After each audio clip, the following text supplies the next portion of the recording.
I always hear about passion and people talking about how important passion is. And I also think that's a little misleading because I think for a business, you have to find where passion meets market demand, right? And that's where you get a business. Otherwise, it's a hobby and there's nothing wrong with that, but you have to find that intersection of both.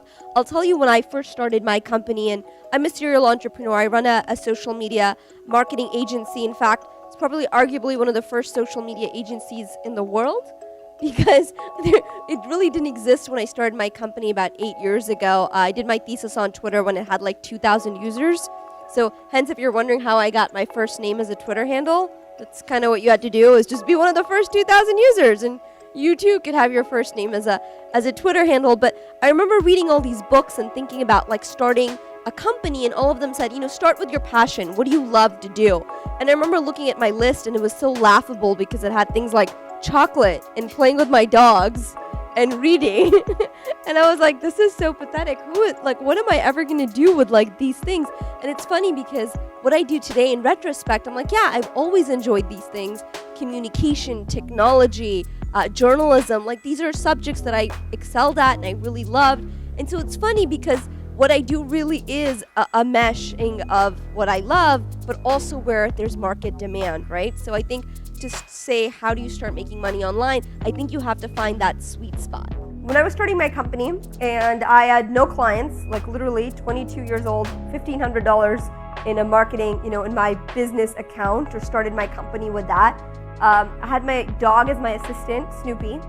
He's still around. He eats better treats, but that's really the big difference. And Snoops wasn't very helpful. Great moral encouragement though. But part of what, as I was starting the companies, realized, what did I have to offer, right? Because you have to bring value to the table. How was I going to prove that I knew what I was talking about? Well, luckily, there's a thing called blogs, right? So one of the first things I actually did was I started a marketing blog. And I thought, what am I going to write about? I don't feel like I know enough, right? And so some of you guys may feel that way. Like, where do I start? I'm not an expert at this. So one of the things that I actually started doing was I would read marketing books and put summaries of those books. That was like my very basic, and people loved it. They were like, oh, I've been meaning to read this forever. Thanks for the Cliff Notes.